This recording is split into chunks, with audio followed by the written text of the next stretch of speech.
Assalamualaikum mikrallik ezik körmenler. Muş vaxtınla xeyirlik olsun. İnstitutumuz tarafından hep ötküzülüp atkan Xalqara vaziyet ve gün tartibine programımıza hoş geldiniz. Bizim bugünkü söhbetimiz bolsa Amerika bilen Xitay o'rtasidagi bu tijorat urushi haqida bo'ldi. Bir necha kun burun Amerika prezidenti Donald Trump'dan muxbirlar bu Xitoy bilan bo'lgan baj o'stirish temisi to'g'risida savol so'ragan vaqtida Trump dediki, biz Xitoy doiralari bilan biz yuqori seviyalik bir muzokaralar o'tkazyapmiz degan gapni qildi. Ammo aytishlar Xitoyninki bu savdo ministrining bayonoti shundoqla Xitoy tashqi ishlar ministrining bayonotchilari bundaq bir ishim yo'qligini, bu xabarning yolg'onligini, chunki Amerika tarafininki o'z manfaatini o'ylabla bir tarafli holda bajni o'stirayotganligini, ammo Xitoy tarafining bo'lsa o'zaro manfaat yetkazish doirasida bo'lsa bu ishga ko'ngil bo'lganligini, ammo ta'tir bo'lsa oxirigacha kurash qilganligini yoki qarshi turganligini bildirdi. Demak, bu yerda bir cho'ng bir masala borligini ifodalab berdi. Biz bugünkü programımızda bu iki devletin savdo urushi yoki munosabati nima uchun hozirgidek bir seviyaga keldi? Trump balkim ichki besimdan yoki o'zi o'ylagandek bo'lmay qoldimi, shundoq bir javob berdimi? Shunga bugungi bu masalani oydinlashtirish uchun tirishimiz. Ma'lum, sizcha bu Trumpning bundaq bir Xitoy tarafli muzokara qilyapmiz degani Amerikaninki Xitoyninki amil ahvolini bilmay turib o'sha bir siyosatni yo'l qo'yganligini ifodasimi yoki mutaxassislar bu ishni xato tushunib oldimi yoki bu ishni siz qanday tushundingiz? Her iki tarafının digine doğru. Hem de her iki tarafının digine ma hata. Hem de ma'ni qanday tushunimiz deganda Xitoy tarafda deyotgan gap, biz bu savdo urushi haqida yuqori seviyedeki amaldorlarninki arasındaki müzakere başlamadı degini bu. Trump'ның degini bo'lsa, bizningki bu ast qadamdagi qatlamdagilar so'zlashyotidi degan gap, ammo buni aniq demagan gap. Ya'ni ikki taraf mushu savdo masalasi haqida muzokara qilinyotidi deb o'tkazayotgan. Aslida Amerikaninki ast qatlamdagi va Xitoyning ast qatlamdagi, misolga konsuldagi iqtisodiy mas'ul bo'lgan kishilar Xitoyning, misolga Xitoyninki mushu iqtisodiy masalalarga bu mas'ul bo'lganlar, misolga Xitoyninki iqtisodiy tijoriy bilan munosabatlik ba'zi mutaxassislar, balki bular akademisyenlar bo'lishi mumkin. Bularninki Amerika bilan bularning orasida bir ko'rishgan ahvollar bor, ammo vaziyatni pishirib bir seviyaga eklamagachga yuqori seviyedeki bu amaldorlar ko'rishamaydi hamda. Misolga Trump bilan Xi Jinpingning arasında bir ko'rishish hozirda unda bir ahvol yo'q hamda. Demakki mushu ast qatlamdagi ko'rishishlardimi bir natijaga borolmaganligini ko'rsatdi. Demak, Xitoyninki Amerikaga qarshi qattiq taqobil turishini bir yerda ko'rsatdi desak bo'ldi. Faqat bu Amerikaning, ya'ni Trumpning mushu savdo urushini boshlagandan beri hozirgacha bir Xitoydek va cho'ng davlatlarni tizgin qilolmadi hozirgacha. Shuningga bu hozir Amerikaninki iqtisodiy taraqqiyotimi ojizlab ketibdi. Burunqi yilga qarag'an chaqda, burunqi oylar yillarga qarag'an chaqda iqtisodninki keyniga chekilishi bor deydi. %0.3 çekiliş var. Azırak bir Kırım kırdı deydi. Ama o Kırımlar Amerika'nın kutkazalardan Kırımlar emas hem de az Kırımlar. Bu Trump'ın tenkit kıldığı adamlar köpüyordu. Hem dünyada mı tenkit kılıyordu da Amerika'da mı tenkit kılışına başladı. Ya ki en başta başlayıp tenkit kılanlar var. Muşu bisimge karta hem de bir cevap verişke doğru geldi. Yani Xitaylar benimle görüşüyordu. Bu işini sizler biraz sevir kılınlar. Bu işini hal kılma degan uçurunu berish uchun Trump andaq ifoda qilgan, ammo Xitoy bir necha qitim bundaq bir muzokara bo'lmadi deb chim turilyotidi.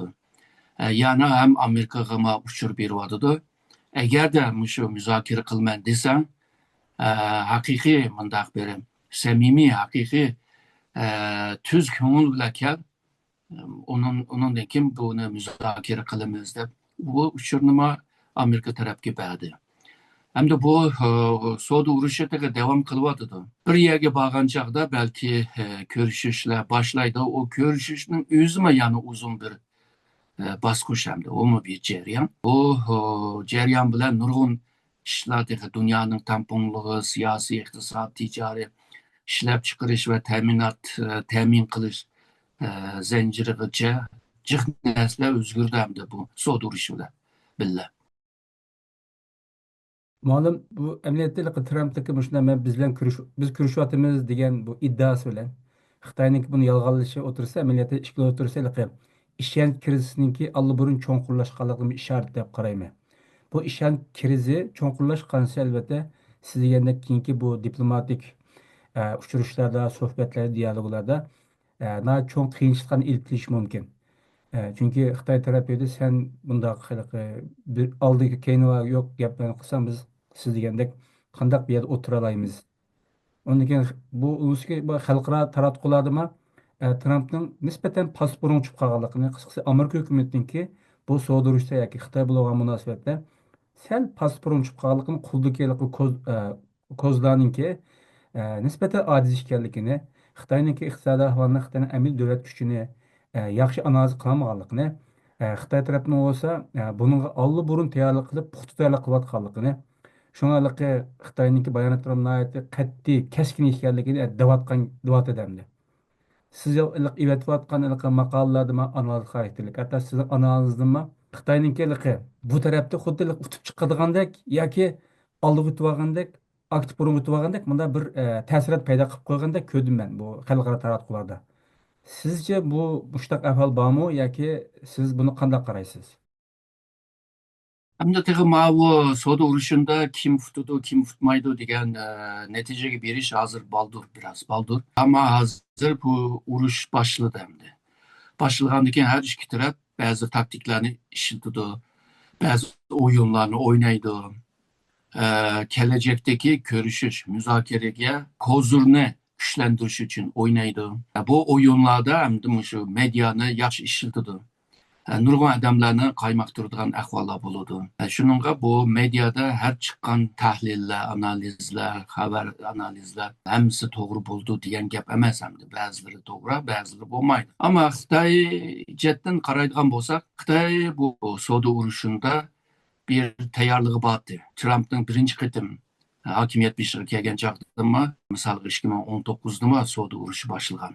O oxirlashmayla Trump ayrılıp ketdi. Shuningga bu da ikkinchi qitim Trump kelgandan keyin cho'qim yana boshlaydi deb Xitoy buningga budjetda tayyorligi bor.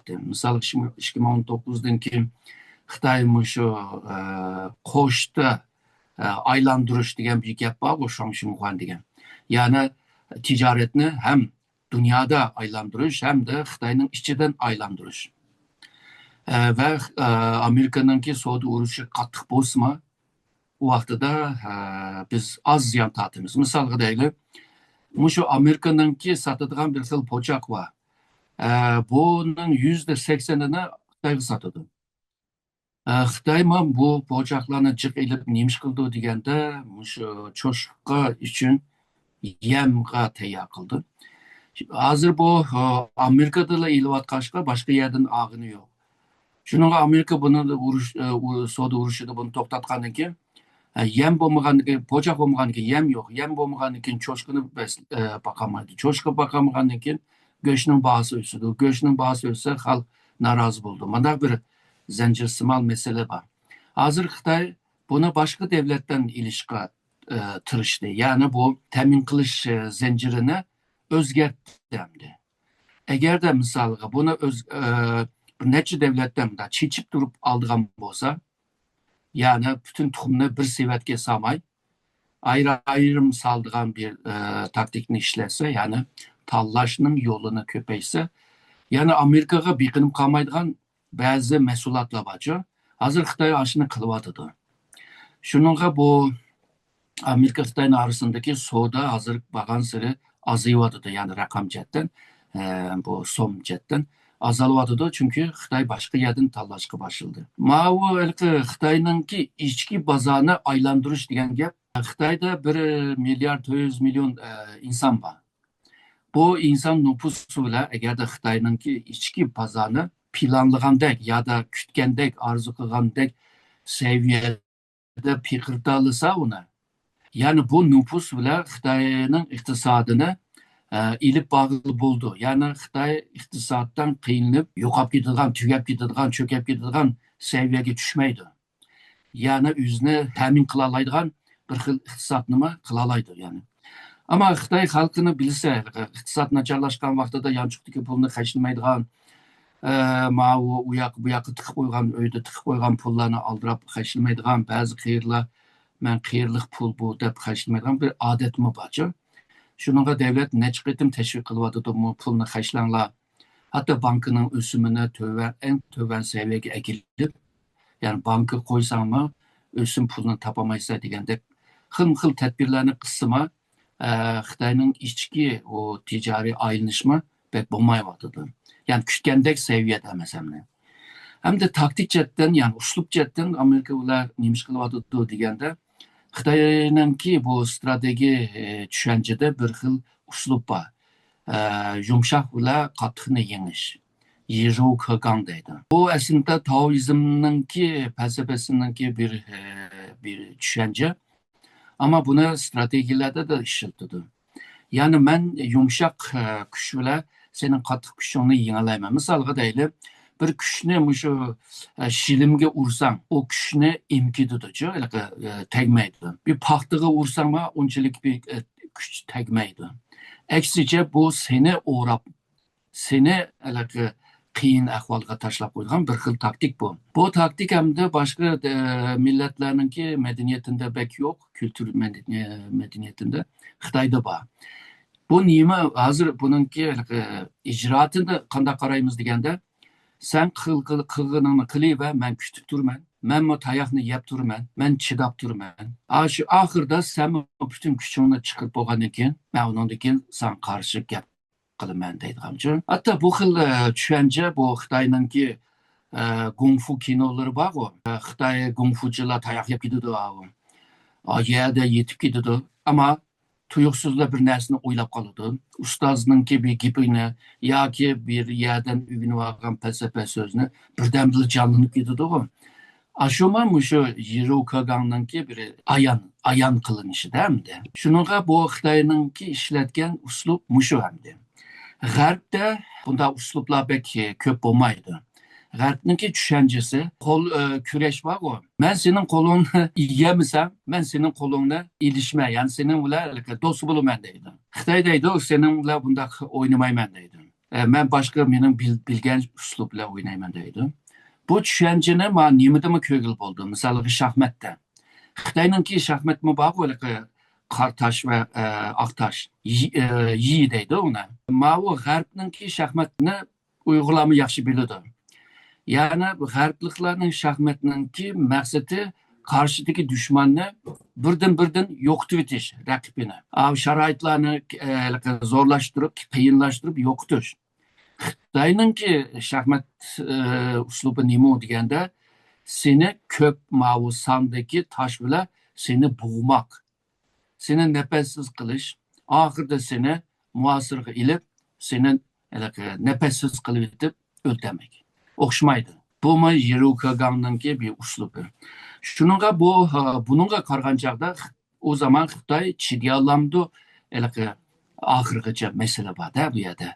Ya'ni men chidayman, oxirigacha deysa, tamam. Ammo nagicha? Haqiqatan chidayolamsa, masala mishadamdi.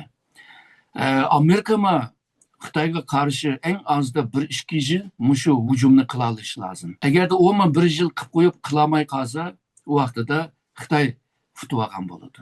Agarda Trumpningki bu harakati Amerikaningki har sohadagi imkonlarni buzib qo'ysa, yo'qotib qo'ysa, ojizlashtirib qo'ysa, u vaqtida Xitoy futib chiqadigan bir ahvol bo'ladi. Ama bularni hozir deyish tabii biraz baldur. Bunu yalnızla bir mo'ljallash bilan da'vatimizda. Dal mush vaqtda Xitoylar xili burunla bu Trumpningki hokimiyat chiqishini mo'ljallagandek bu alternativ deymiz hamda Hindiston, undan keyin bu Janubiy Afrika, Yevropa Ittifoqi davlatlari, qatorliq davlatlar bilan Soğudun canlandırış için diplomatik münasebetlerini kuyuk şekilde doğallaştırıyotgan. Bu işte Xitayning şunday alternatif ticaret hem kişiliklerini izleyişi dünyanın bu şunday soğudu sahasiga soğusimiz qandaqroq ta'sirini eplish mumkin. Mesela Dünya Soğuda Teşkilatı var. Aşındaq bir teşkilatning roluga qandaq bir ta'sirini eplish mumkin sizce? Hazır Trump'nınki ilip bağlan siyasetinin bir çoğun stratejininki bir baldur desigen bir kadem mu ya ki yalgızla hiç nim yok muşul birli kadem mi? Bunu mu bilmeyivatımız değil mi de? Eğer de yalgızla muşu soğudu uruşu bütün strateji, bütün taktik hemmisi muşu yegane muşulu bolgan bolsa hazırdan başlapla Amerikaga ziyan berişke başladı. Amerikaga bolgan işençilikler azıyıvadıdı. Siz belki o misaldaki bu itbaktaş devletler Amerikaga narazılık bildirivadıdı. Amerikadan jirak durup üzara bir iş kılaylı deydiğen meseleler çıkıvadıdı. Xitayma jim tumayvadıdı. Aşı özününki şirik devletlerini yığışqa başlavadıdı. Ulavla koyuq ticaret kılış. Hem de Japonya, Janubi Kore'deki devletlerine yeni ilişki turuşvadıdı diyendek. Misal BRICS deyimiz. G20 deyimiz. Muşu çoğun organlarınki devletlerle hemkarlık kılış başlavadıdı. Amerika'nınki iqtisad jihatdan ziyan tortayotgani hazırdan başlavatıdı. Ve Xitayga karşı yalgızla bir xil savdo urushi bilan Xitayni yo'qotish, Xitayni hakimiyetini almashtirib yoki Xitayni tiz cho'ktirish yetmaydi. Yani bu Xitayga karşı nihoyatda keng ko'lamda bir strateji ishiltish lazım. Yani strateji degan gap hamda jiroqni ko'rish ve her tarafını oylalışış. Yani bir mi ihtimalini unutmaslık diyen gebemdi. Bir yerde bunda neresini kövmeye vaktimiz değil mi de? Şunun donukun tarihlerde mi bağlı mavu akıdım da planın bir strateji planın akıdım da kademle kemise karşıdaki adamını yeniş biraz kıyım buldu. Eğer bunda kiti verse belki Amerika'ya yakın boğan devletlerine özününki iqtisadi menfaatini o'ylaydi, ticari menfaatini o'ylaydi, xalqning inkasini o'ylaydi, saylamni o'ylaydi degandek. Agar Amerika buni qilaversa, undan keyin bu Amerikaningki ittifoqdoshlar aziydigan bo'ladi. Bunda qilaversa, dollarga bo'lgan ishonchlikmi azalib qoladi. Chunki hammamiz bilamiz, Amerikaning dollari Amerikaningki oltin rezervasi bilan bog'langan emas. Ama bunda bir kuruk kağıt neyim için kıymeti var? Çünkü Amerika degen devletke boğan işkenceden peyda bulundu. Hazır bu işkence azalgandan ki dolarga mı işkence azaldı? Azalgandan ki Xitayning pulu burunga qaraganda qimmatlashdi hamdi. Ama ahvol mı var? Amerikaning inovati, itibori hamma narsaga hamda ziyon berdi. Hazır Trump'ningki şu yalgızla yegane bir xil savdo urushi hareketi bilan bu Amerikaningki ikkinchi dunyo urushidan keyin qurib chiqqan dunyoninki shu tuzumi va sistemini buzyotidi va buzilyotidi. Hamma nima yeniden shakllanishga boshlaydi bundan keyin, chunki konisi buzilgandan keyin bir mezgil shu qalamqamchilik bir devir yaşaydı. Ondan keyin meyli qandaqlı bolsun, ahir berip bir yeni bir tüzüm, yeni bir sistem şekillenedi. O tüzümünü şekillendirgen devletler bunun ki cihanınki güçleri buludu. Yani cihanın soraydıgan güçler buludu. Xuda İkinci Dünya Uruşu'nda 5 devlet birlikte cihanıga tüzüm ve sistem bergendekçi. Bunun kim aşnak buludu? Kim? Bu oyun kuruşta planlanan yerde bombay kalsa Amerika'nınki sabık Tashqi ishlar ministri Blinken deganidek ya üsteldeki tamak bo'lib tursa seni yeydi haqlar yoki üstelde o'tag'an yegichi bo'lsa. Yani üstelde yigici bulduğanlar bununkin canını soraydı. Eğer de bunda kiti verse Amerika dünya ucundaki tişligen o inavet, o küçünüme acizlaştırıp koydu değil mi de? Şununla bu Trump'nınki şerik devletlerge boğan bu xil muamelesi bu pek vaktince belki buluş mümkün ama uzun müddette bu doğru bulmaydı. Misalga başka devletlerge karşı üzününki hükümet kararlarını tikleydiğen bazı kuruluşlar var. Misalga Amerika Avazı deyimiz. Erkin Asya Radyosu deyimiz. Şununla okşaydiğen nurgun nəslərini yiyip etti. Başka xalqlarga nimdep yardım kılımız dedi. Şu yardım kılış bile sen üzerine xalqның aldıda bir inavetin tikildi emasmi? Bu hamını kesivatadı. Birleşken Devletler Teşkilatı'nın ki bazı kuruluşlardan çıkıp vardı. Bazıları pul vermeymen deydi. Şununla misal deyli hazırkı şu Birleşken Devletler Teşkilatı ramkısında boğan halkara tıbbiye cemiyeti var bu konsey. Hazıra pulsuzluktan bulup nurgun kembegal devletleri Afrika devletlerinde tıbbi davalaşnıma kılamaydıgan halı kip kaptı misalda. Bunun ki neticesi Amerika'ya boğan bir menfi göz karışını peyda kıldı. Bütün bu menfi göz karışlar kimge yaraydı degende Xitoydagi devletga yaraydı. Mana bunisiga qilmada jamiyatshunaslikni qarasak hozir bu Xitoyda Amerika bizga har tarafdan hujum qilyapti, bizni ko'ramayapti deb Xitoy tashviqot qilyapti bunga taratqularda. Bu albatta Xitoydagi millat so'zlamlarini shunaqa ijtimoiy hamkorlik demdik. Uni davlatniki besim bilan kuchaytirish mumkin deb o'ylayman. Chunki Xitoy bu yerda biz haqsiz durumga tushib qoldik, bizga adolatsizlik qilindi, bizga zulm qilindi, Amerika bizni buzoq qilmoqchi, ammo biz qat'iy buzoq qo'yamiz degan siri Xitoy xalqi besiqib qolgan millatchiga birasa yuksalish mumkin deb o'ylayman. Ham shundaqla Xitoy butun hammani kontrol qilgan ekan davlat. Jamiyatchilik hamkorlikni balkim kuchaytirish mumkin. Masalan, bak mavzum davrida biz ocharchiq duch kelgan bo'lsakmi, ammo biz yanından nurug ocharchiqni yengen, biz tarixda undaq qilgan, bundaq qilgan, biz hammaga chiday olamiz. Xitoy xalqi undaq chidamliq, bundaq chidamliq, Amerikalik bo'lsa demokratiya ulug'lagan refah qila, pul qila qaraydi. Agar turmush saviyasi kutib qolib qolsa, ular Trampga qarshi chiqdi. Ondan keyin saylan bo'ldi, Tramp chiqib ketdi degandek mana tashviqotlar bo'lyapti. Ammo Xitoyda biz hammaga chiday olamiz degan xalq chidamaydigan bir tashviqot borda hamda. Demak, shu o'g'ini milliyatchilik, unaga ijtimoiy hamkorlik, undan keyin Xitoy xalqi qaydan kimlik inshosi demdik. Mushu üç hukumet tarafında Xitay'a teşvikat deb o'yladim men hamda. Xitoy yani bu Bu fursatdan foydalanadi deb o'yladim. Siz buni qanday qaradingiz? 20. asırdan kimlikni, Xitoy kimligini inşa qilishga boshlagan, ya'ni qurib chiqqan.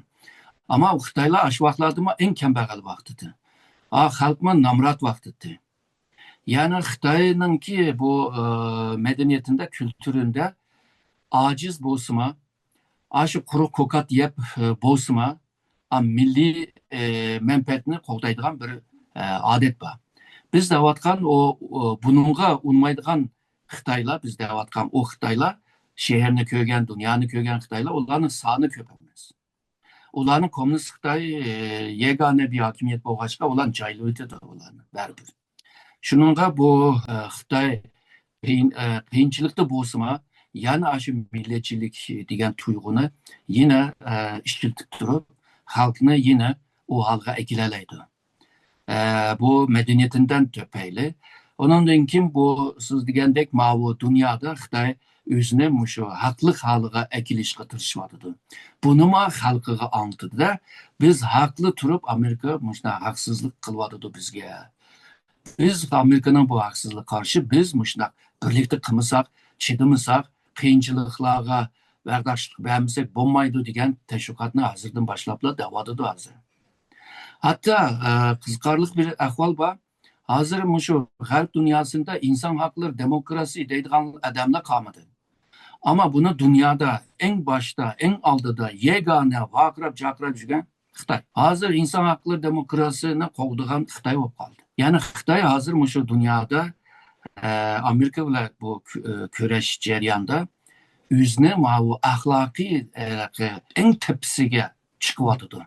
Hamma nima meniki to'g'ri, aninki xato degan yerga ekelmoqchi uni. Ya'ni dunyoga bu uchurni berishga tirishyapti hozir. Şununla bu G'arbliklar biraz o'xanmasa, bu Xitoyningki bu elimekirlarga, taktiklari, o'yinlarga futur berishninki ahvolmi bo'ladi. Ya'ni ahvolmi borda, bu xatarlikmi bor endi. Onun üstüne malum şu pandemiden keyin Amerikalılarnınki Xitayda o'qish nisbati acayip to'lab ketibdi. Pandemiyadan beri 15 mingdek o'quvchisi var ekan, Amerikalılar o'qiyotgan Xitoyda. Keyin biroqlar ketgandan keyin bek az qoldi. Demak, shu Amerikada mana Xitoyni tushunadigan mutaxassislarniki, ya'ni orijinal Amerikalılarniki. Sana azlab ketayotgan gap. Siz degandek g'arbliklarmi Xitoyga nisbatan men shuni o'ylayman, tushunishi desak, men bilmayman, ammo manda Xitoyni manda rasmiy tushunadigan g'arblik mutaxassislarning soni ozlab ketayotgandek yoki ularninki fikrlariniki hukumat taraf qo'ygan ta'siri ojizlab ketib boramdi, toza bilib ketmadim, ammo shu siz deganda Xitoylar o'sha adolatning yoqlovchisi, demokratning yoqlovchisi, undan keyin zulmga uchirg'ishi deb xuddi dunyoda nurg'unlarninki Trampninki radikalligidan ta'tirligidan foydalanib haqliq turib o'tib olgandek bir ta'sirot bor. O yaman çoğun bir kuralcı o. Hı. Nurgun dünyada bu vakanı yüzeyki yüzünü köygen ama arka planda çonkurluk yerlerde, karanlık yerlerde kanında bir oyunla oynap ketkenini bildiğin adamlar az oldu dünyada. Şununla köp sandaki adamlar Xitayning davatkanlarga işinişke başlaydı. Çünkü o Trump'ın kılganlarga narazı buluvadı azı.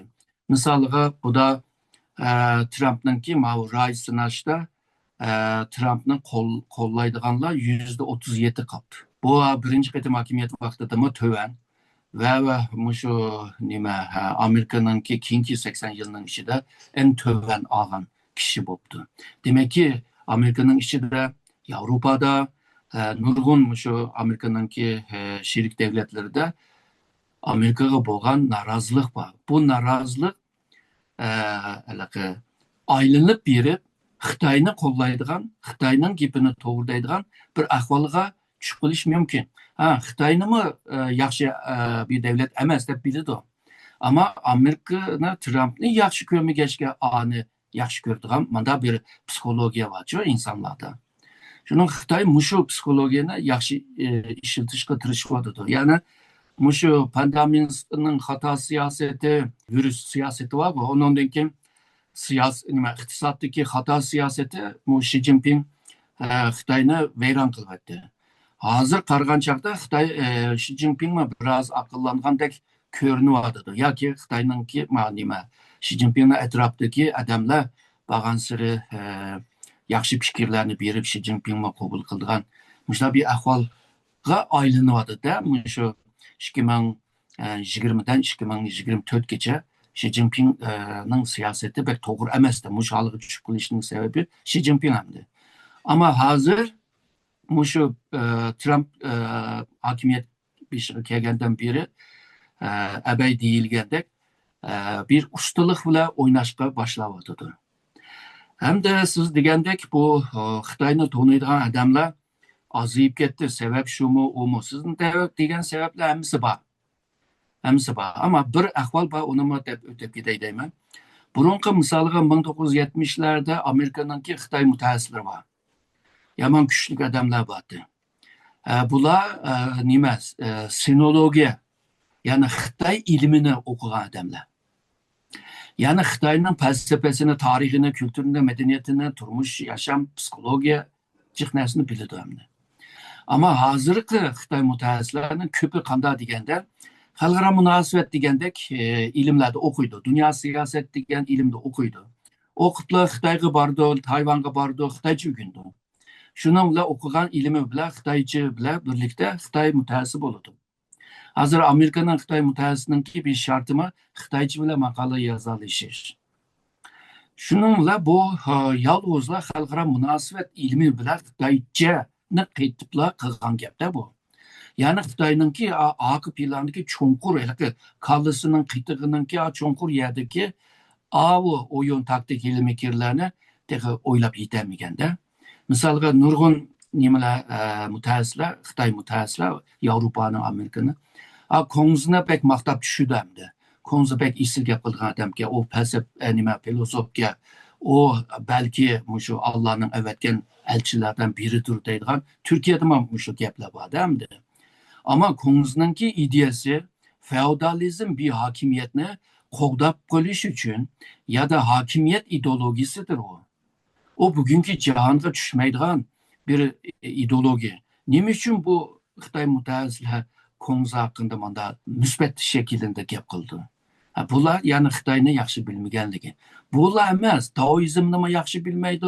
Bu fojia var o qonunchilar, yani legalist degan falsafa var. Ularni to'g'ri tushunib ketmagan. Yani almashtirib qo'ygan gap. Almashtirib qo'yishning sababi belki bu g'arbliklarninki xatosi emas, chunki Xitoy falsafasida bir-birisi bilan almashtiradi. Ama şu nima, şu omashning ichidan şu Xitoy bir narsalarni tepib ish qila oladi-da. Shunga Xitoyni bilish uchun Xitoy til bilsili bo'lmaydi. Hozir biz aslında bir engimiz var. Yani bir tilni bilsek bir adam bo'lamiz deydi ama Türkçe'de bir nima maqal temsil var bu. Bir dil, bir insan deydi. Aslında hozirgi dünyada tilninki bir ekmiyeti bağlan siri acizlavadıdır. Çünkü bu yapay zeka bilen nurgun narsalar hal buluvadıdır hem de. Tabii ki o tilni bilsen yaxshi buludu. Ama eğer de tilni bilse, ilimini bildi dese, o zaman bütün bu İngilizce devletler var bu. Kanada, Avustralya, İngiltere, Amerika. O zaman cihanın bütün bilimine aşla ilgi buluş lazım. Amerika nüfusunun ki %100'e hemmesi nocu buluş lazım. Onda emas. Til bir vasıta. Ama o til bile üründe akıl planda nurgun ilimler var. Aslında o muyum? Yani til bir yerde vasıtalık kılıdır. Yani İngilizce bile bilemeyen bir ilimle ürüneleysen de. Şununla bu Xitayca biliş yetmeydi. Xitay'ın ki medeniyetine, kültürüne, arka plandaki İğizdi diyen gaplar emeli ahvalını hemmene ayrıyalısa buludu değil mi? Amerikalıklar yoki g'arbliklar emas da biz xitoylarlik bevosita vosita yashayotganlar hamda uzun yil bo'lib ketdi-ku. Yani bizma deyli hamda bundaq. Bizma Xitoyning siyosiy madaniyatini, Xitoyning xarakterini, alayligini, ish qilish shaklini, dunyo ko'z qarashini, munosabat shakllarini, bizga bo'lgan taktiklarini, strategiyalarini hamda bilib ketmaymiz. Agar haqiqatan bilib ketgan bo'lsak, ishlar boshqacha bo'lgan bo'lardi. Bizni ata bobamiz mi ancha muncha bilibdiki, misaliga Orxon rayondagi tosh yeziqda, Bilgi Kaxandagi tosh yeziqda o aniq yeziqli. Xitoyning tili tatli, ipakleri yumshaq, bizni manda oldi etgan deb. Ama hozirgi bizlar yüzeyki bilimiz ebaqi degan cho'nqurliqlarni bek bilib ketmaymiz endi. Shuningga bu Xitoy agarda buda yemirilgan bo'lsa hamda Xitoy haqida o'rgangan narsalar yamanchiq. Muallif bugün bunlar bir narsani o'qidim yoki angladim dey, bir narsa izlanayotgach, ya'ni sen do'sting deydi. Sen do'sting sana nima ishni qila oladiganligini deb bir deydi. Ammo dushmaning sana nima ish qilish kerak sana uyutib qo'ydi deydi. Demak, shugun Xitoy bizga davlatningki nihoyat muhimligini bizga o'rgatib etdi. Chunki davlatimiz bo'lmaganligi uchun hozirgidek irqiy qirg'inchilik duch keldik. Davlatimiz bo'lgan bo'lsa unda bo'lmaydi. Ya'ni Xitoy davlat orqali biz ishg'ol qilish orqali shuni o'rgatdi desam men xato tushunmasin. Biz shuni his qilib yetishimiz kerak edi deb o'ylayman. To'g'ri, bu jahonda o eskilikdan tajriba o'rgangan millatlar bor. Hayatında mı ügünemeydiğen insanlar var. Şununla biz aşı ügüneleydiğen millet bulalığan takdirde o vakti de onunkin takabul tuğulu buludu. Eğer de ügünemizsek ya ki ügünüşten kıyçıp yüksek o zaman kıylanımız hem de. Tarihte nurgun millet mi yok ketken millet yok oludu. Yok almaydı diyen gap yok. Ama senin takabul tuttuğun küçünge bağlı. Senin aklına bağlı, senin ideyaya bağlı, seninki jirahını körelleşiş, yani aldığını körelleşiş diyen anlığa bağlı. Yani nurgun neslige bağlı da şununla bu bir adamını, bir milletini, bir devletini yaxşı tonuğan vaxtıda onunla hem yaxşı dost bulumen desem, yaxşı dost bulalaysa, düşman bulumen desem, yaxşı bir düşman mı bulalaysa. Ama başta tonuş lazım. Şununla bu sözü uruş sanatında deydi o. 知彼知己百战不殆 deydi. Yani üzerine düşmanını yaxşı bilgen takdirde onundan kim bütün urushni ustib ola olaysa deydi. Bilgenden keyin shu bilib bo'lgandan keyin shu harakatga aylanadigan ong bo'lsa u vaqtda iliqi yoxud nima oltin uzuk yoxud ko'z yarashgandek ezib ko'rmanlar vaqtdan so'ng promoshada oxirlashimiz biz bugun ko'rimizda xitoy va amerika o'tirib sodir uchunki hozir emiliy ahvolni balkim kelgusi nimalarning yuz berish ehtimoli to'g'risida suhbat ilib bordik. Siz ko'p rahmat.